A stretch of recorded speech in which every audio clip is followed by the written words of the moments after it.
she is also my wife. So that's the part I was referring to. Okay. So I would take one shloka from Bhagavad Gita. Yeyasa nitya sannyasi yona dveshtina kankshati nirdvandvo hi mahabaho sukham bandha pramukshati. As rightly visioned by Pujya Swamiji many decades ago, that Vedanta is essentially to set one free. Again, I am using the word set one free. It is basically to show that one is ever free. And it doesn't matter whether which geography he belongs to, which community he belongs to, or whether he is a male or a female, or ashrama based differences. So it transcends everything. So one's true nature is being free, and it is the freedom that is the ultimate objective of the Shastras, which was propounded, revealed, and brought to light by Pujya Swamiji in a systematic and traditional way. It is this vision that immediately after marriage, me and Suryapriya ji immediately got into the tutorship under Sri Swami Brahmayogananda, our Guru, who again has studied under Pujya Swamiji.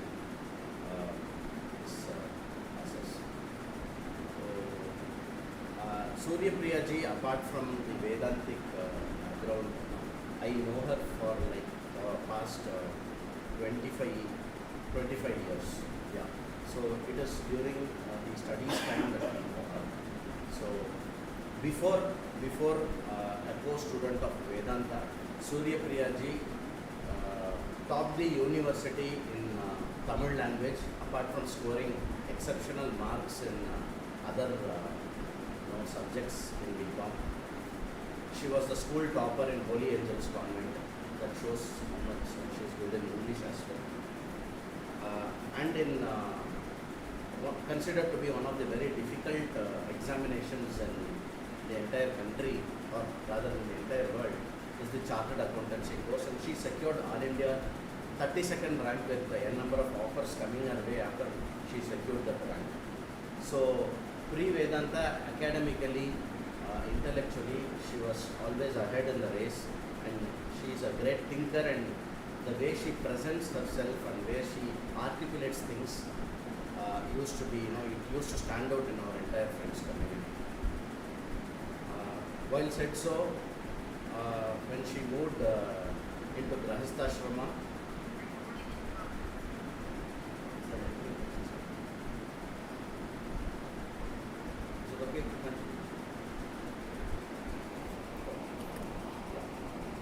so under Sri Swami Brahmayogananda, we had our studies for almost 15 years, post which our Guruji initiated us to, motivated us to take classes. From there on, closely associating ourselves with Pujya Swamiji's classes and Swami Paramarthananda. So just to ensure that the systematic traditional aspect is not lost. So that the point that I am trying to tell is Suryapriya ji focuses on the tradition, as Pujya Swamiji always emphasized. The tradition, that is the Sampradaya, holds the key for revealing this truth to the seekers. So Sampradaya comes first, so through this parampara. Second thing is the traditional approach that needs to be taken. Cutting across the old orthodoxies, keeping them aside, focusing on the tradition that needs to be taken up. Suryapriya ji focuses on traditional way of taking this Sampradaya ahead. Suryapriya ji is also the founder and Acharya of Advaita Bharati, a label in the society where the focus is more towards Grahasthas taking up Vedanta as their lifestyle. So that is where the real focus comes. So Vedanta is not an optional thing to be done at a point of time. It is imbibing it into the lifestyle of people. So that is where Suryapriya ji's emphasis with her students has always been. Nevertheless, her proficiency in English and Tamil brings the very lucid style which attracts a lot of students to Vedanta. So first step is attracting students to Vedanta, and then she takes it in a very deep way so that it really gives its fruits to people. Currently, she has already completed a 1-year course which serves as a visionary and introductory for over 70 students. Moving that to a 2-year course, evolving it into a 2-year course. Again, another 70-80 students are regularly studying in Advaita Bharati under Suryapriya's guidance. While this said, as a Shastra, her own time of contemplation under the guidance of Swami Rameshwarananda, under the guidance of Swami Paramarthananda and Swami Sakshatji, Suryapriyaji is also, her contemplative time is being spent in translating Pujya Swamiji's works from English to Tamil. So some of the books that she has already started translated as she started with the traditional teaching of Advaita Vedanta. Advaita Vedanta in Marabu Vadi Karpita, so that is the translation. Then the fundamental problem, Adipadi Pachari. Then Srimad Bhagavad Gita, the short meanings that was given by Pujya Swamiji. Suryapriyaji made it into a 3-language, 1 shloka per page book, which almost all the Swamijis had blessed it for its release. And she's... Action and reaction. Action and reaction. The other thing is Sayalum Edarvinayum, which is the English translation of action and reaction, Pujya Swamiji. Many more to come. So we are receiving very good response, of course, from support from Swami Rameshwarananda in terms of proofreading and vetting it is coming out very well. Apart from this, she is a homemaker. She lives in a joint family where we are 8 people. She has cooking to do. She takes care of a kid which is 11-year-old studying in 6th standard. So she is a great homemaker. She is a mother, and I must definitely say she is I should not say a best wife. I should say an exceptional. I have never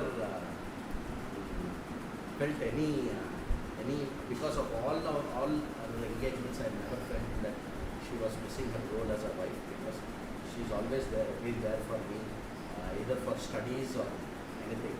So this is the precise vision of Pujya Swamiji, which is being lived by Acharya Suryapriyaji, a Vedanti, a teacher, a mother, a housewife, a daughter-in-law, a wife, and a very, very beloved Acharya for many students who are studying in that. So with that note, I would like to take Adi Shankaracharya's shloka and conclude this introduction. Yoga Ratova, Yoga Ratova, Sangha Ratova, Sangha Vihina, Yasya Brahmani, Ramate Chitta, Nandati, Nandati, Nandati. Ayom Shri Yoga.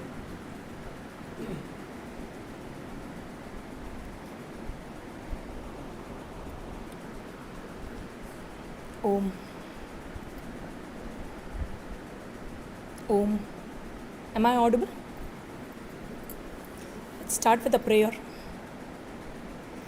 Om Sadashiva Samarambam Shankaracharya Madhyamam Asmadacharya Paryantam Vande Guru Paramparam. Om. My namaskarams to the Sanatana Guru Parampara. My namaskarams to Pujya Swamiji. My namaskarams to Swami Rameshwarananda ji. My namaskarams to all the organizers of AVRPT. My namaskarams to Acharya Rangaji. See, there is, whenever there is an advertisement of a product, they use a model. One must clearly remember that the advertisement is not for the model, but for the product. Right? So, what am I trying to communicate here is that through the media of AVRPT monthly study circle meet and Acharya Rangaji, Swami Rameshwaranandaji has made use of me to promote a product. All right? And the product is Brahma Vidya. So,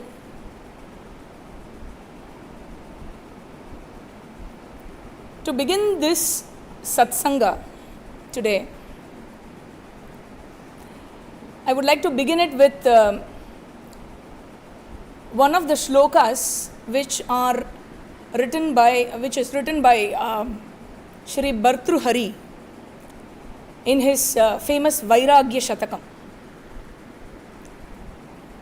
He says, Adityasya gata gatairaharaha samshiyate jeevitam vyaparair bahukarya bhara gurubihi kalona vijñāyate drishtva janma jara vipatti maranam trasascha notpadyate pītva mohamayim pramadamadiram unmatta bhutam jagat.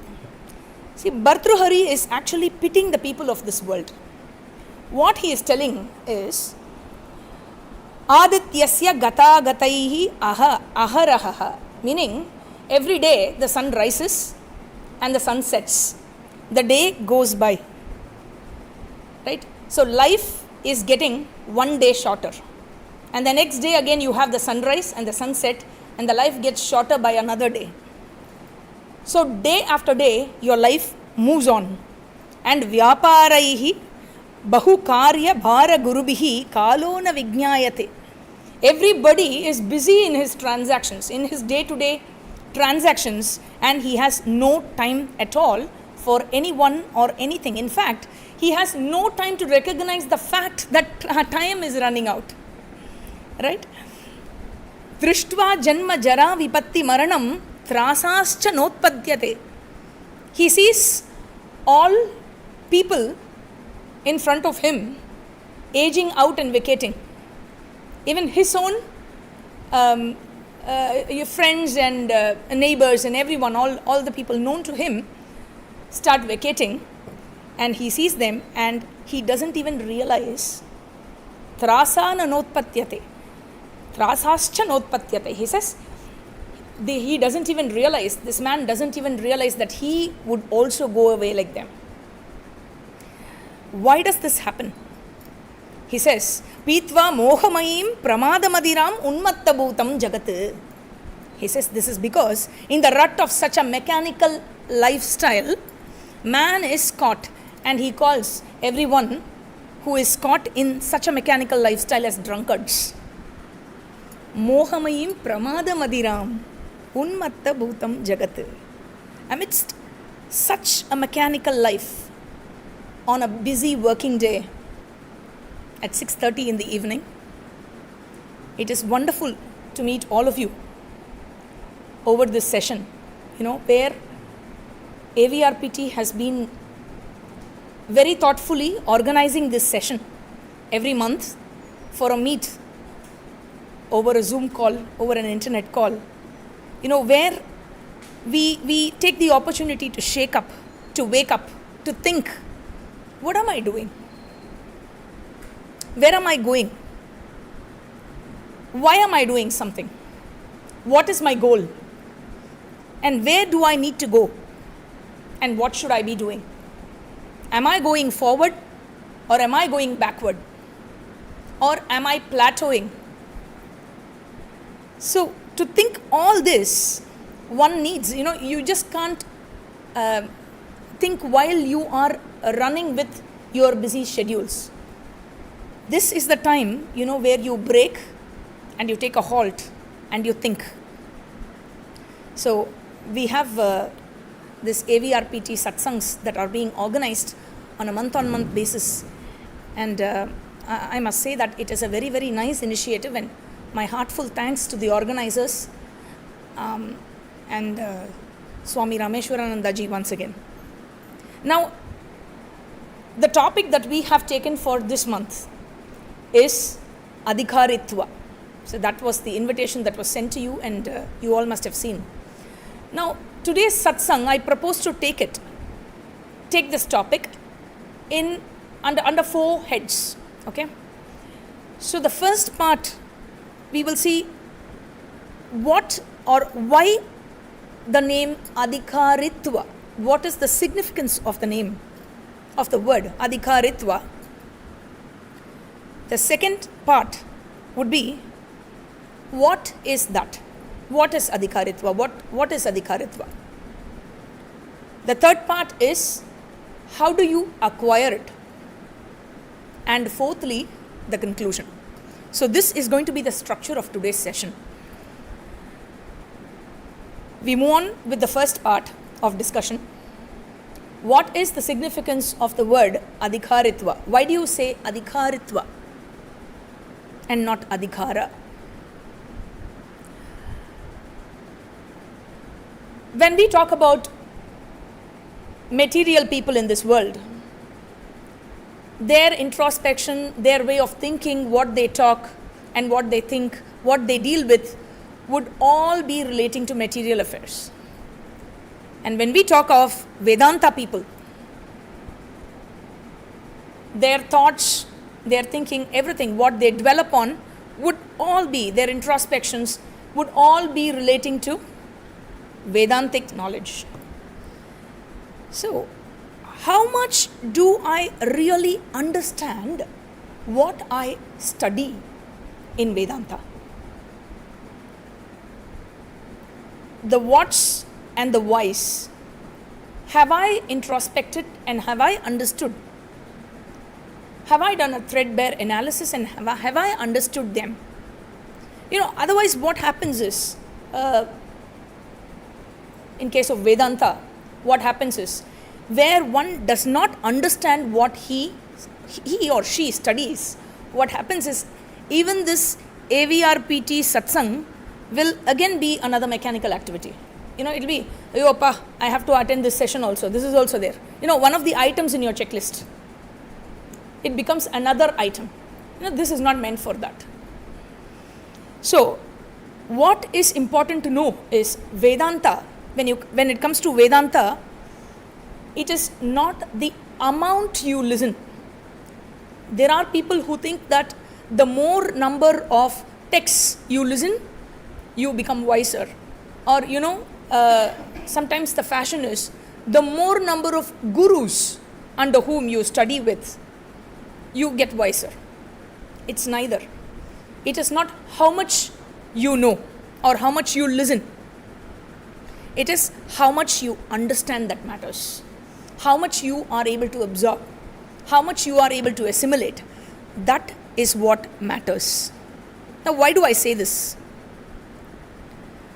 I say this because now Shastra says, how does Shastra define Brahma? Shastra defines Brahma as Jagat Karanam. I think if the speaker is off, the voice recorder cannot be there. Shastra defines Brahma as Jagat Karanam, Ekam Brahma. And this Brahma is all pervading. It is the Sarvatma. If it is Sarvatma, it cannot be away from me. Then therefore, it has to be me. It has to already be me. It is already me. Right? So when I say it is already me, now this is not very easy to understand. It becomes a little difficult to understand this.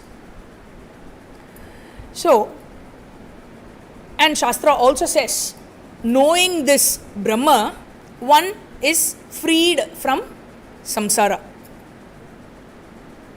And where it comes to knowing, pramana becomes important, because pramana comes into operation, because knowledge, prama, is not possible without pramana. And with pramana, the knowledge should take place. Meaning, if pramana is there, and the person is there, and the teacher is there, teacher, guru, shastra is there, the person is there, the pramata is there, then the knowledge has to take place, right? So, with the previous class that you had listened, each of you had listened, you should have got up as Brahman, right? Pramata is there, Pramanam is there. So what more does one need to know that he is Brahman, right? But now we'll take an example. There is an object that I am trying to see. Okay, so you try to read a book and your eyes are not able to see. There is something wrong with your eyes, or at least with your spectacles. So you go in for an eye checkup and you change your specs. You find that the power has gone up. So you had to correct something with the instrument so that you were able to see. Okay, so the possibility where something was wrong with the instrument. Now there is a second possibility. A microbe, a bacteria or a virus which is not visible to the bare eyes. Okay, so the object does not fulfill some condition for a regular sight. Okay, or a star which is very far away. So you need something else, some other support to make sure that the object is made visible to you, right? Now, let us come to Shastram. Shastram says, you are the Purusha. Purusha means Purayati Sarvam iti Purushaha. You are the all-pervading Brahman. Shastra Shabda is there to reveal this. That should be enough. But that is not enough. That is not being enough. So what inhibits? Pramana is there, but the knowledge doesn't happen. So what inhibits the pramata to receive this knowledge? One may study Shastram from many gurus or for even many years. But as we saw, unless the understanding of knowledge happens, one does not get to know. He is informed, but he doesn't get to know. So, there has to be a third factor. Why I am saying this is, it is the pramata who receives this knowledge. The pramata who receives the knowledge is you, and you are the third factor. The third factor, this pramata, has to be fit enough to receive this knowledge. And where we talk about any knowledge presupposes a qualification. Now, what is the qualification for 11th standard?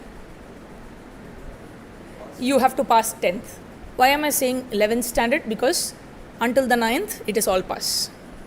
At least here in India. I am not sure of the education systems abroad or elsewhere. At least here we have all pass until 9th. So you just have to get into the school, that's all. And you keep sweeping away until the 9th standard. And you come and sit in the 10th standard. Whether you are prepared or unprepared, doesn't matter. But to enter 11th standard, you have to pass 10th standard. So that is the qualification that has to be there. Alright. So any knowledge, anything, presupposes a qualification. Now, a healthy body, where one has a healthy body, there are a group of a community called Rajus in the south of Tamil Nadu, south of India. They have a system, when they arrange for a marriage for their girl, they have a system, something like a Swayamvara, where a task is given and the boy who fulfills that task is qualified to marry that girl. And the task is, there is a huge big stone and the boy alone has to lift that stone and he has to throw it behind, across his shoulders. Okay, so he must have the strength to lift it up and throw it, and that's not a small stone. Okay, it's a huge big rock which he has to do, and only to that man who is able to do that the girl is given. Okay, so to do such an activity one must have a healthy body, a body that listens to you, the body that cooperates with any activity that you do, a body that is fit and does not get affected no matter what the environment is. Now you don't, when everybody catches cold and you don't catch cold, so what is that you say? You have a very healthy body, right? You have a good resistance. So similarly, when we talk about our minds, it is the healthy mind that gains the capacity to know. Because what is to be known is Brahman, and that Brahman is none other than you.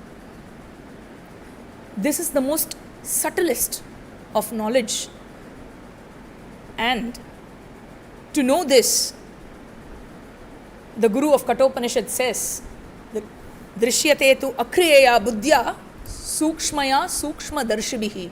He says, one requires a sharp and subtle intellect. Therefore, the mind has to be a very, very healthy mind. If the intellect has to function in a particular fashion without inhibitions, then the intellect has to be free from emotional disturbances of the mind. Your emotions cannot overpower your intellect. Therefore, the intellect has to be free. This is precisely the reason why the word is not adhikara, adhikaraha.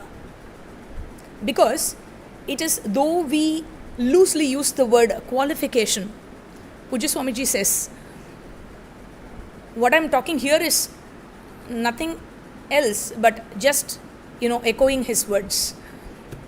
He says, that is why we say preparedness.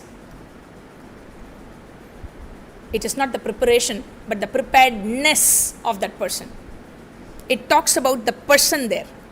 A mind which is prepared to receive the knowledge. The preparedness is called Adhikaritvam in Sanskrita. So you as a person is talked about. Wherever the qualification is talked about, it is you as a person, the pramata, is spoken about. That is why it is preparedness, your attitude, the values that you imbibe, amanitva, madambitva, ahimsa, kshanti, arjavam, all the values that you imbibe, your commitments, your priorities, and your understanding what you want to accomplish in your life. What is your goal of life? A mind that is endowed with all the above is a prepared mind. And it is this preparedness which is spoken about. When we talk of mind, mind has emotions, and we saw that this emotion, the emotional personality, should not overpower the intellect, and only then the intellect can function in a free manner. Therefore, the emotional personality has to be a strong personality, meaning should be a healthy personality, meaning should have good resistance. And everywhere, wherever the Shastra talks about the qualifications or the preparedness, the Adhikaritva, wherever it is spoken of, it refers only to the person. If we take the example of Gita, Krishna says, Ekaki Yata Chittatma Nirashihi Aparigraha Mukta Sangaha Anahamvadi Dhriti Utsaha Samanvitaha Siddhya Siddhyo Nirvikaraha. And yaha na dveshti na kankshati, adveshta, maitraha, karunaha, everything refers to the person who is endowed with the quality. That is what is spoken of. That is why the Sampradaya refers it to as Adhikaritvam. And Adhikaritvam means, to quote in the words of Pujya Swamiji, it is the status or the disposition of the person, of the mind of the Pramata. So this is the significance of the word as to why we call it Adhikaritvam. Now we'll move on to the second part. And what is this Adhikaritvam? What are the qualities that one needs to have the preparedness for Brahma Vidya? We know it is called Sadhana Chatushtaya Sampattihi, Nitya Nitya Vastu Vivekaha, Vairagyaha ityadi. We have the list.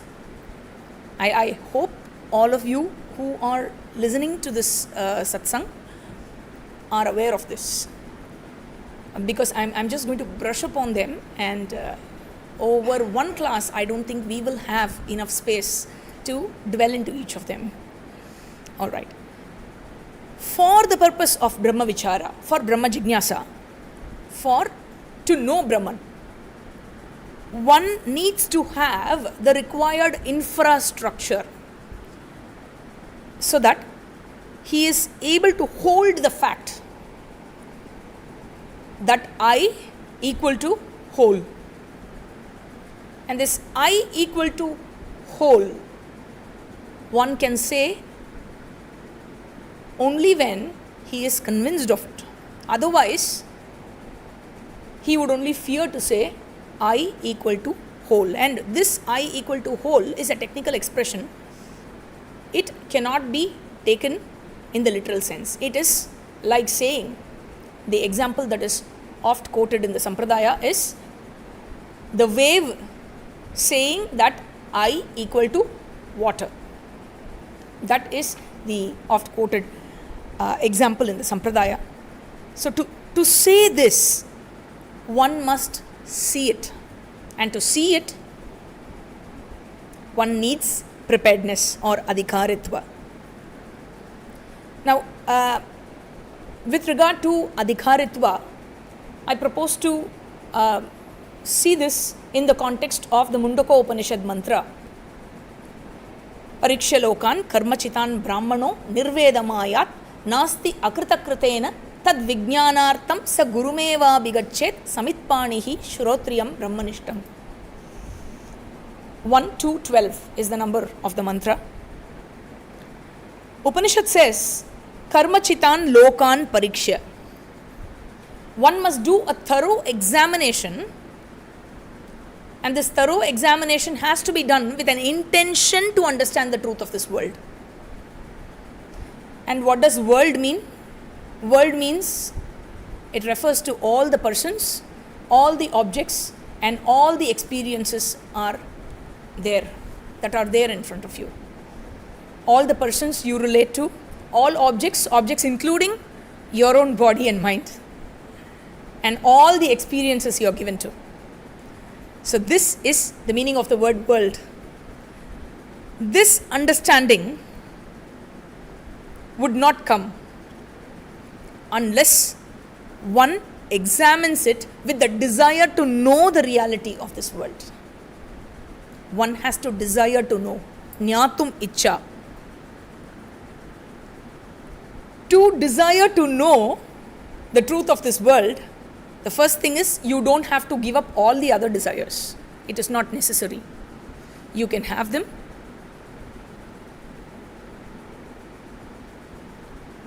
You can have even them fulfilled.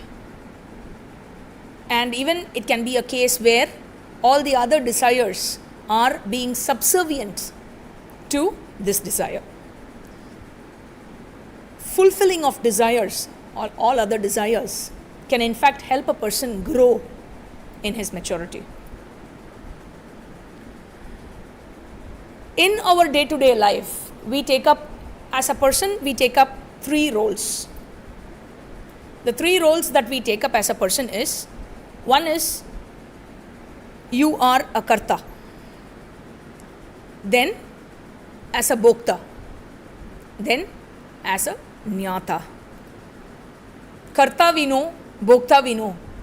How much are we as a jnata, as a knower? That's very rare, it happens in the initial 20, 22 or even up to 25 years of life, and after which we stop our studies and then we get into office and there is no more learning. It is rare that one gets to learn after the age of 25. Then you are predominantly karta and bhokta. But one must understand that there is no age for learning. Every day, every part of your life, even the most painful, even the most horrible experience, the most poisonous experience that you would have faced in your life has a hidden lesson.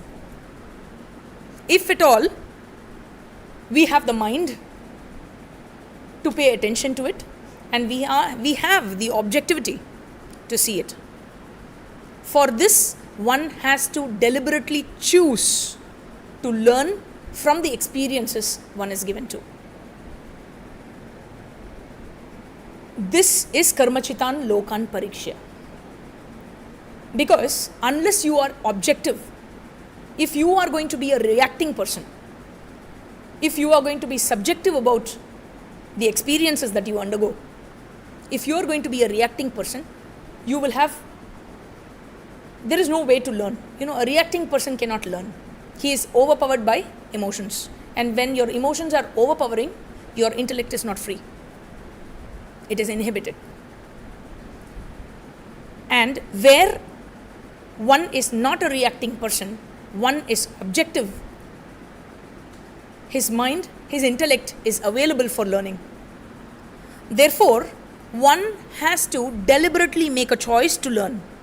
And where one chooses to learn from his experiences, his or her life becomes a life of yoga. Which means he has decided what his goal is. Purushartha nishchaya happens there. So this is where one is able to connect himself with his goal. Otherwise, the goal is not clear. Such a person, Mundaka Upanishad calls him as Brahmanaha. Pariksha lokan karmachitan Brahmanaha. And one must be very careful in understanding this term Brahmanaha. It does not refer to a caste Brahmana. It does not refer to a karma Brahmana either. Acharya Smriti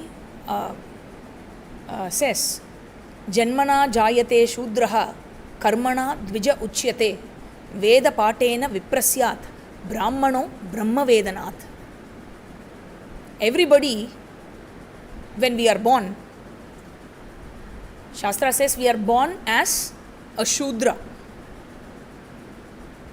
And through the samskaras, one is made as a Dvija. The threading ceremony happens. And where one is learned, he is a Vipraha. He is a learned person. He becomes a Brahmana when he knows Brahma. Brahma janati Brahmana. Brahmano Brahma Vedanat. Nirvedam ayat. Such a Brahmana who examines his experiences of life. Upanishad says Nirvedam ayat. This word Krishna also borrows in Gita. He says Yadate moha kalilam buddhir vyatitarishyasi thada gandasi nirvedam shrotavyasya shrutasya cha. Moha kalilam means this person has a lot of misconceptions. Why does he have misconceptions? About what does he have misconceptions? His misconception is that this world is capable of giving him security, peace, happiness, fulfillment, completeness. This is the misconception one is making, one is having. Upanishad says, this world is, he expects this from a world that is akritaha nasti. It uses a double negative to say that kritaha means something that is made, something that has a manufacturing date. So whatever has a manufacturing date should have an expiry date. Yatra yatra manufacturing date asti, tatra tatra expiry date api. Right? So kritaha means it is anitya. Akritaha means nitya. Nasti. Nitya means there is no permanence. Nityaha nasti. There is no permanence. So where the entire 14 lokas are not permanent and you expect something that is not there in it. This is the misconception that the Shastram is trying to point out. Here, there is one important introspection that everyone has to make. A Vedanti has to make. You know, when you are happy, how do you feel? This person, he's so happy, you know, when he gets a promotion, he comes out and he gives money to everyone. Because he's achieved something that he thought he wouldn't be able to achieve. He feels complete, he feels fulfilled. Right? So has the world around you changed? Nothing has changed. The neighbor is the same. The vehicle that gave you a problem that doesn't start in the morning, that is the same. Everything around you remains the same. Right? So what has changed? All that you had been complaining about your relatives, about the people at home, nothing has changed. Everything is the same. But he feels fulfilled and he is all happy. These are the situations, the experiences that a Vedanti has to introspect, that the Vedanti has to examine. What did I need to feel complete and fulfilled? If something at all should affect me, therefore, it is not the object that should affect me, because when I felt complete and I felt fulfilled, all the objects that gave me problem were still around. Nothing changed. Now there is a situation again where I start complaining about objects and I say that is the problem. Shastram says that cannot be the problem. If that has to be the problem, that should have given you a problem even when you are happy. But you had no complaints. Therefore, where is the problem? Pujya Swamiji very, very beautifully coins this. The problem is you. Therefore, the solution is you. Where can the solution be? Where can the problem be? Right? So, Upanishad says, Kritena kim prayojanam. What is the point in running after all these objects and persons and experiences around you in this world, seeking satisfaction, seeking completeness, seeking an approval, seeking a recognition, seeking security, seeking happiness? What is the point in running? Brahmanaha nirvedam ayat. This Brahmanaha, he understands that the world is an impermanent field, and that is where he has been so long seeking permanence, which is foolish. Right? Now, I am sure that all of you here in online and direct as well should have played with balloons in your life. Okay, and we have this indigenous game of marbles. We call them goli in Tamil, and we have all played that when we were children. You know, it's a very interesting game, and it gets more interesting when you rub shoulders with your counterpart as to who is winning the game. Not only about winning the game, but also how many marbles you collect. The more number of marbles you have, you are great. You know, that is there. So apart from all this, so all these you have played and you have grown with this. And now if a child is going to call you to play with marbles or to play with balloon, and if it's going to be your own child, your own son or daughter or granddaughter or grandson, you would enjoy losing the game to them, right? Now, you are not going to cry if the balloon is going to burst, and you are not going to cry if he snatches away all your marbles. You would happily give it. It is not that you have any hatred towards marbles or balloons.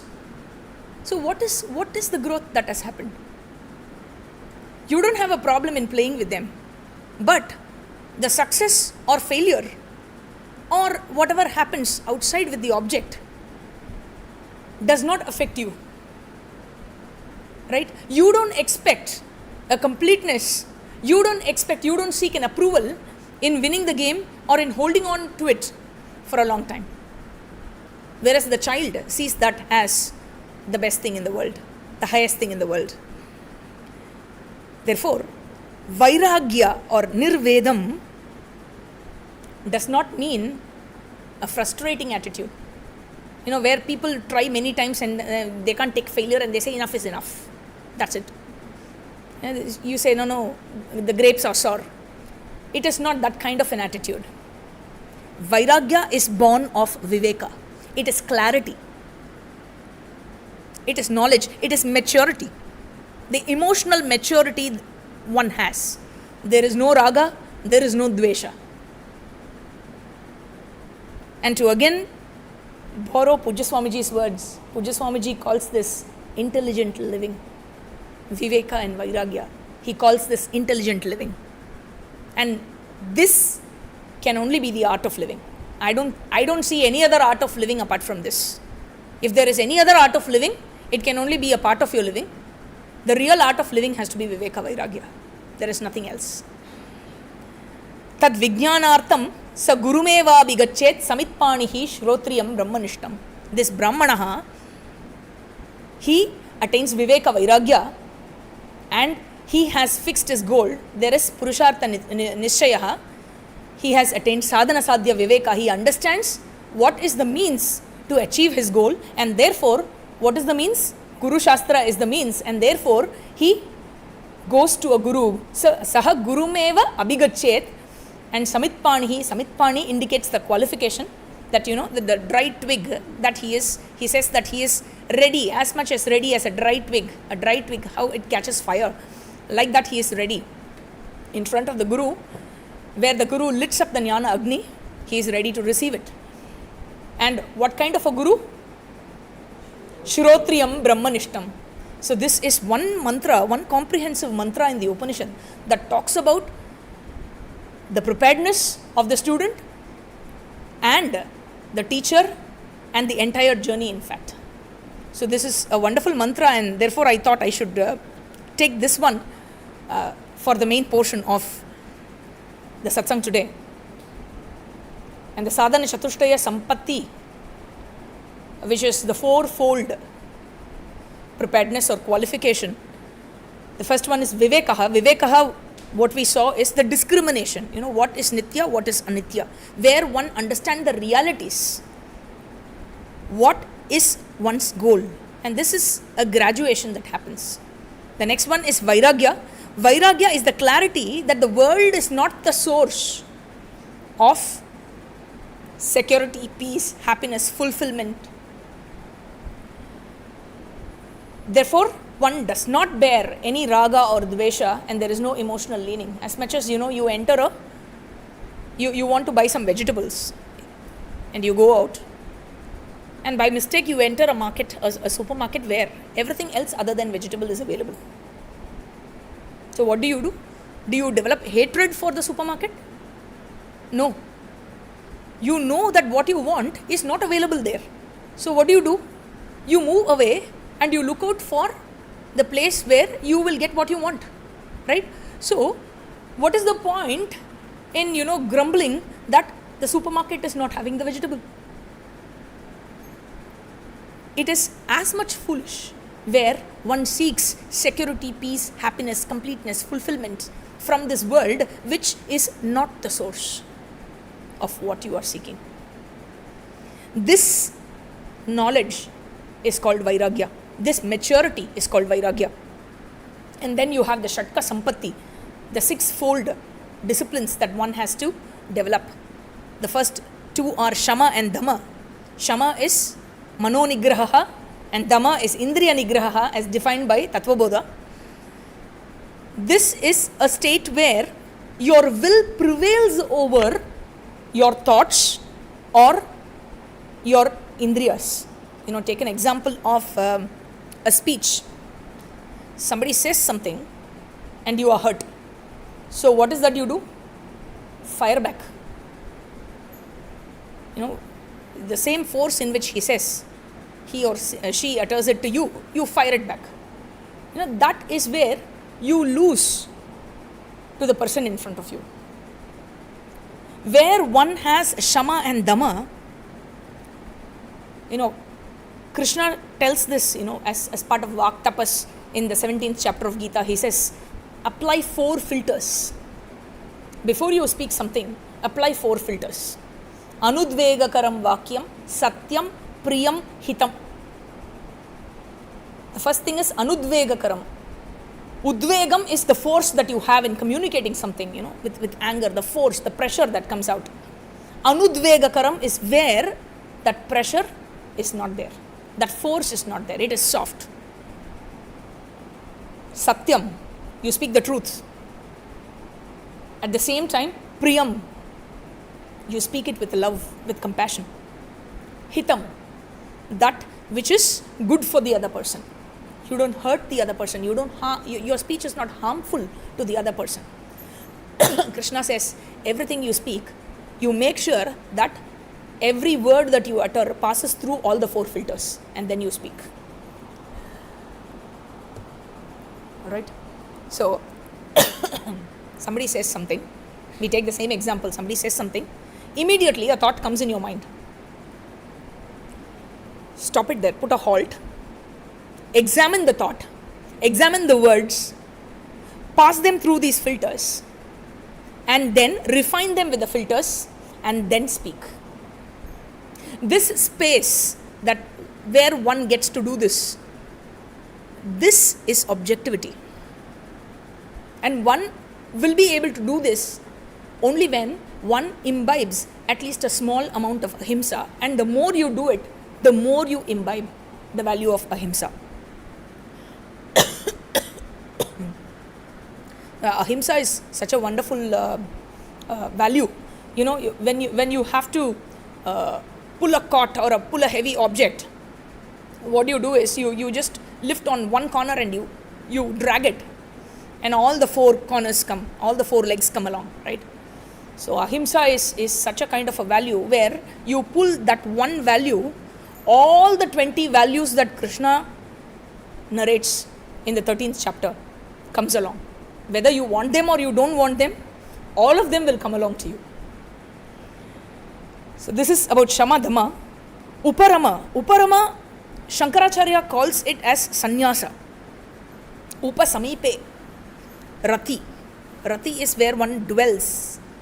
Where does he dwell? Where does his mind dwell? Samipe.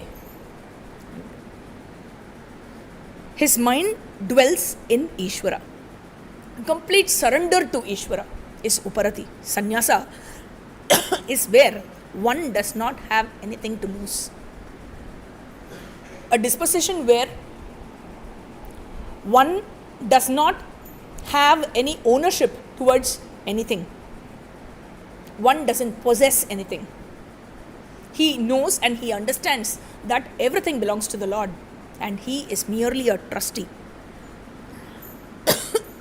This surrender, this recognition of Ishvara in everything, this gives you more space where in every thought you will be able to analyze them and be objective about how you handle every situation. And more space you have implies more free will you have. You decide. Thank you. Implies more free will. Otherwise, what happens is your free will is also taken hostage by your emotional disturbances. The emotional personality takes over your intellectual personality, and it could lead to a situation where the intellect supplies logic to the emotion.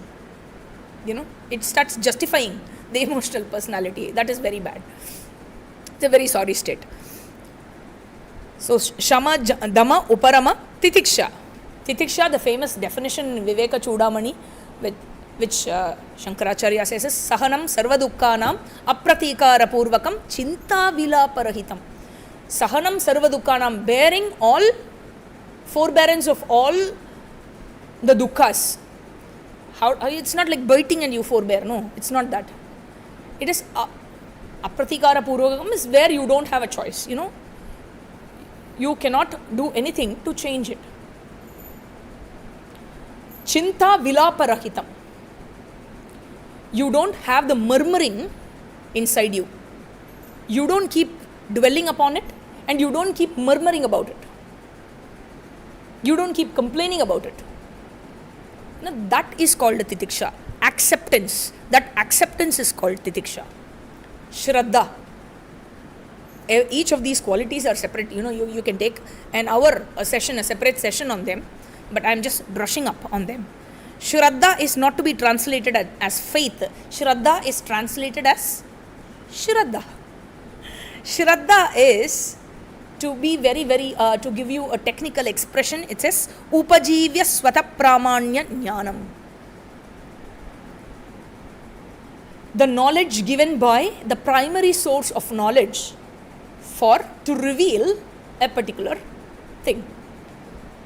So, to reveal Brahma, the primary source of knowledge is Shastram, and the knowledge, the jnanam that one bears, to apply or to use the appropriate pramanam to derive a particular knowledge, to acquire a particular knowledge is called Shraddha. For example, to know color or forms, I use my eyes. I don't use my ears. To know sound, I use only my ears. I don't use my nose. Right? This knowledge, to use the right instrument for the corresponding prameyam, is called Shraddha. Therefore, to know Brahma, I don't go and surrender to science. Right? That is not the right instrument of knowledge. Alright. Shraddha. The last one is Samadhanam. The more acceptance, the more surrender one has towards Ishvara, his discontentment goes away. The mind is free. He has no complaints, no wandering. Therefore, the mind remains as a focused mind. Now, this is the second part, which is Sadhana Chatushtaya Sampatti, or the Adhikaritva. Now, how to acquire this Adhikaritva? We will just quickly summarize this part of it, and then we will wrap up with the conclusion. Now, there are 3 words. If you take Tattva Bodha, it introduces Shastra to the student using these 3 words. The 3 words are Sadhana Chatushtaya, Jnanam, and Moksha. Tattva Bodha begins saying, Sadhana Chatushtaya Sampannadhikarinam Moksha Sadhana Bhutam Tattva Viveka Prakaram Vakshyamaha. Tattva Viveka Prakara is nothing but Jnanam. Now, when you talk about Moksha, we saw what Sadhana Chatushtayam is. Now, when you talk about Moksha, what is Moksha? How do you define Moksha? Moksha is freedom from samsara. Now, the next question is, what is samsara? Samsara, we can coin it as emotional disturbances. And Shastram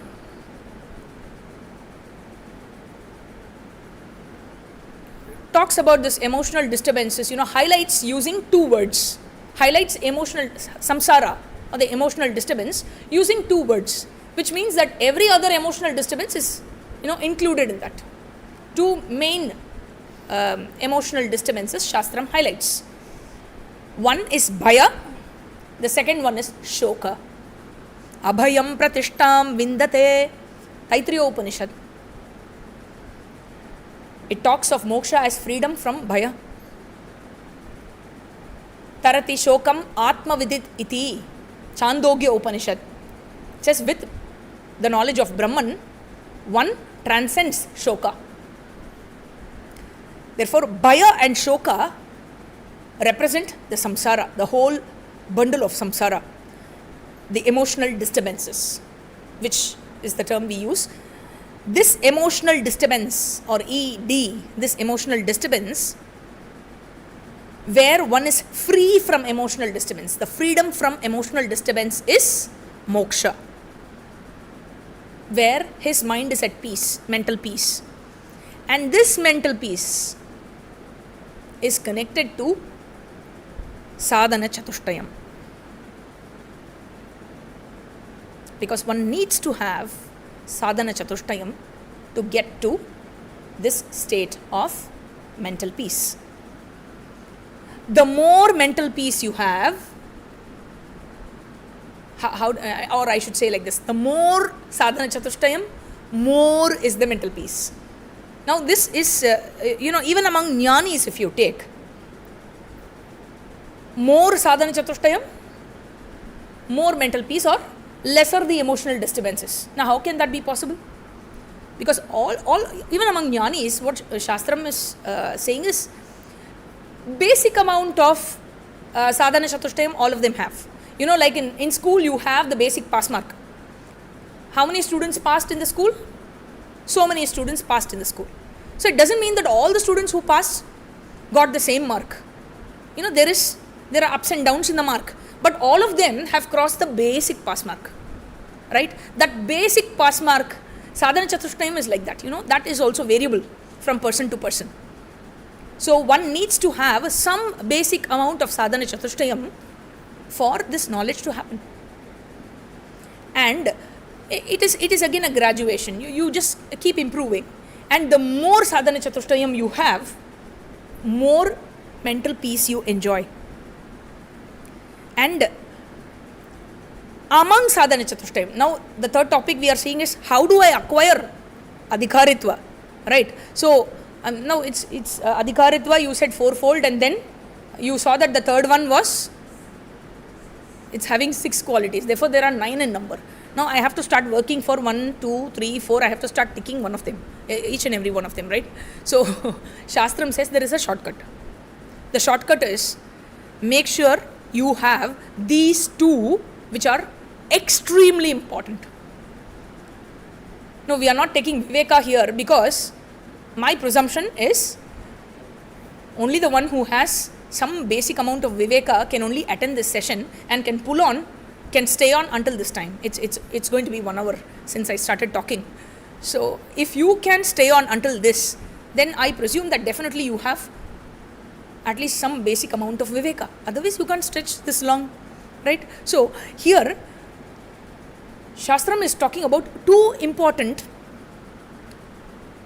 qualifications among the fourfold qualifications called as sadhana chatushtayam. Extremely important qualifications are, one is shamaha, mano nigraha, and this shamaha, control of mind, mental control, or this is where one should understand that it is antakarana. The word used for mind in Sanskritam is antakarana. Karana means it is an instrument. You have a car. The car should not direct where you have to go. It should be the driver who has to direct, and the car has to obey. If it is going to be a disobedient car, when you want to change the gear doesn't change. When you want to brake, it doesn't brake. Then it is not a car that is fit for your journey, right? So you have these smartphones. Sometimes the phones act really smart. You want to close all the apps that are running in the background. There is a message that says, no, the system is optimal. It's running in optimal capacity, so you don't have to close. Now, I am not closing the app because because I don't fear that the system is not running in the optimal capacity. I have so many other reasons why I don't want those apps to run in the background. So it should listen to me. It should not be a case where it decides what it has to do. Right? So the karana should be obedient to the master. And the master should take control of the karana. The master should direct what the karana should do. This mind, This skill where one directs the mind meaning the thoughts in the mind, one directs the thoughts in the mind, he is able to displace the thoughts using the thoughts that he want to dwell on.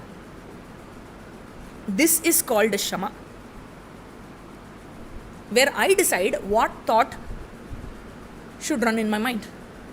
It is not that I am given to some thought and it keeps running in my mind and I am helplessly running along with the thought. No, that is not shama. So this skill, which is thought directing skill or thought displacing skill, and this is acquired through dhyanam. Through meditation, one acquires this. It is, for example, there are various types of meditation where you take the example of meditating using a nama japa, a simple meditation. You take an Ishta Devata and you have a nama japa and you meditate the nama in your mind. And you say Shri Rama Jai Rama Jai Jai Rama, Shri Rama Jai Rama Jai Jai Rama, Shri Rama Jai Rama Jai Jai Rama. Now, if the meditation has to happen, then the mind has to drop all the preoccupations 100%. And the mind has to take up and do the task that is given to it 100%. And this person must be aware of this 100%. You sleep off. Where is the meditation? Right? So, this exercise one takes through his meditation, and the mind is used for 10 or 15 minutes initially you begin, and you can go on up to even 45 minutes or 1 hour if you are able to meditate. So this exercise, the mind is given and it is trained in a particular way to take up an instruction, a thought which is directed by me. I decide that this thought should only happen in the mind, dropping all other thoughts. Now, one has to apply the same procedure when it comes to the transactions with the external world. Where there is a hurting situation, I must be able to, I have already trained trained the mind in a particular way where I can drop what the mind is thinking and I can direct the mind to think something that I want it to think. Right? So this skill of directing the thought or displacing the thought with another thought, this skill is called shama. The next important qualification is vairagyam. All the events that cause emotional disturbances in your mind, if you analyze them, you will be able to see that they happen because of raga, dvesha or ahankara, mamakara. Everything, each and everything you analyze, every time where you had an emotional disturbance, if you analyze, it would be either of these reasons. See, World Cup matches are going on, where a person does not even know what cricket is. He wouldn't bother which team is playing, which country is playing, now how much India has scored, what is the position of India. He wouldn't be bothered. And even if somebody is going to say India has won over, it doesn't appeal to him. Why? Because cricket is not his raga vishaya. Right? Therefore, where India loses or something happens, it doesn't affect him also. There is no raga, it is not his cup of tea. That is the expression used in English, right? But where something is your raga vishaya, whatever happens affects you, bothers you, lingers in your mind, troubles you, and you find it very difficult to get over it, right? So this particular thing where raga dvesha carries you away every time, displace, one gets the ability, because he has already trained the mind, one gets the ability to displace the raga dvesha thought as well. There is no raga, there is no dvesha. This state is called vairagya. This where one is able to displays his ragadvesha, ahankara, mamakara. This happens where one is able to surrender to Ishvara. With complete surrender to Ishvara, one is able to, because he understands, he knows that Ishvara is the place of full security. Nothing else in this world. Why does one go behind something? Why does something should disturb him? It because he seeks something out of it. So you have fixed an expectation on it. You are leaning on it for your happiness or for your security or for your fulfillment or completeness. That is where problem happens. So freedom from this emotional leaning is called vairagya. And you are ready to accept anything that comes by your way. There is an expression in Sanskritam that says, Agate swagatam kuryat kachantam na nivarayet. You have these contract girls in every marriages, they have this uniform and they stand with the paneer sombu, the rose water. And they don't know who is the bride side, who is the bridegroom side, who is the important person, who is unimportant. They don't know anything. When they come, they spray the paneer and they say, yeah, welcome, namaskaram, welcome. And when they go, they don't feel bad about it. Unless you have a leaning towards them, you say, no, why are you going? All those things don't happen. So one must be like these girls. No, you don't have any raga vishaya, you don't have any dvesha vishaya, right? Whatever experiences come, you say, this experience I'll welcome. No, I can't take all those experiences. No. That kind of a raga dvesha is not there. Whatever comes is Ishvara's prasada. This mindset, this maturity happens through karma yoga. And I understand that I don't possess or I don't own anything in this world. Therefore, I don't have anything to lose. Whatever is around me, whatever I use it as a trustee, and I am ready. Whenever Bhagavan comes and calls me, I am ready to go with him. Right? So this mindset, this emotional maturity is vairagya. So, ragadvesha thought not occurring, not for the ragadvesha thought not to occur, you use vairagya. And if the thought occurs, you immediately apply shama, the thought displacing system. Alright, so this is what Krishna says when Arjuna said, Chanchalam hi mana Krishna pramati balavadridam tasyaham nigraham manye vayoriva dushkaram. Krishna replied, Asamshayam mahabaho manodur nigraham chalam abhyasena tu kaunteya vairagyena cha grihyate. Abhyasa and vairagya. Through abhyasa and vairagya, you will be able to attain the required emotional maturity. Abhyasa is shama abhyasa and vairagya. Therefore, it is a disposition where one does not have a raga thought or a dvesha thought. There is no for raga dvesha, there is no against raga dvesha. There is no for or against thought. This for or against thought, reducing, you say that no, I need this thought only. I don't need this for against thought, reduction of this for against thought. For and against thought, right? It's FAT. So reduction of fat. Now, fat reduction is important not only for the physical body but also for the emotional mind. Okay, so this is very important. Shamaha reduces your emotional disturbances and vairagya stops the arrival of emotional disturbances.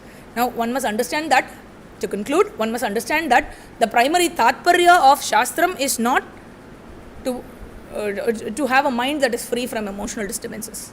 Shama and vairagya is not the tatparyam of Shastram. What does the Adhikaritva give? What is the use of Adhikaritva? Adhikaritva is where one gets the preparedness. Atato Brahma Jignasa. Therefore, Brahma Vichara Kartavya has to be done. Thereafter, whereafter? After the age of 60, after retirement, after Shatabhishega. The meaning is Ataha, thereafter means after Sadhana Chatushtaya Anantaram. Therefore, through reduction of emotional disturbances, that is, through leading a karma yoga way of life, one is able to gain the adhikaritva, the preparedness, and then saha gurumeva abhigachet. He goes to a guru, to a live guru. Okay, this is what we saw last year, the importance, the role of a guru, to a live guru, because that is where you can interact and you can clarify your doubts. You can't have Adi Shankara as your guru. Where will you go and ask him if you have doubts, right? So at least the guru should be an online guru.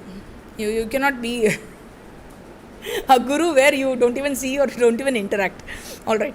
And then you learn Shastra through the guru, Shravana, Manana, Nididhyasana, Jnana Yoga, and thereafter be free. This is the vision of Shastra. And so we end this session with Purnamada. Om Purnamadav Purnamidam Purnat Purnamudachyate Purnasya Purnamadhaya Purnameva Vashishyate. Om Shanti Shanti Shantihi. Harihi Om. Shri Gurubhyo Namaha. Harihi Om.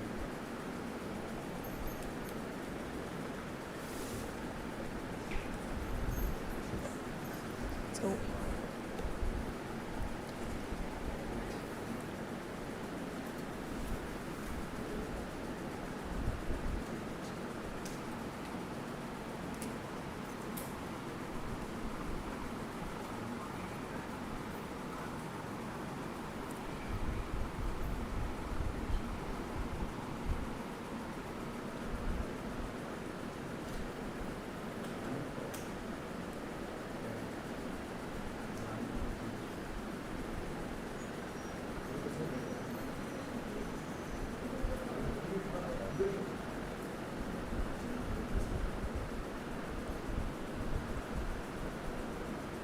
thank you, Swamiji. Thank you, Swamiji. Thank you all. Thank you to AVRPT for this opportunity.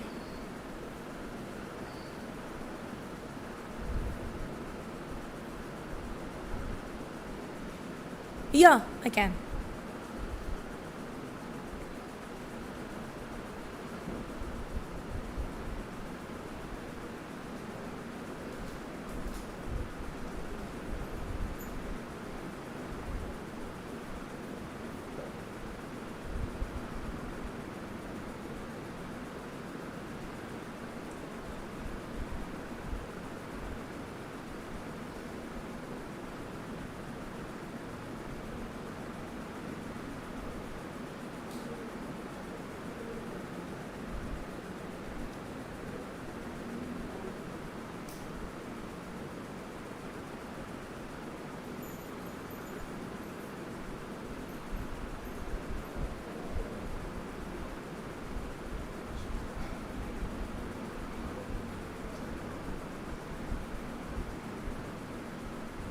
Okay.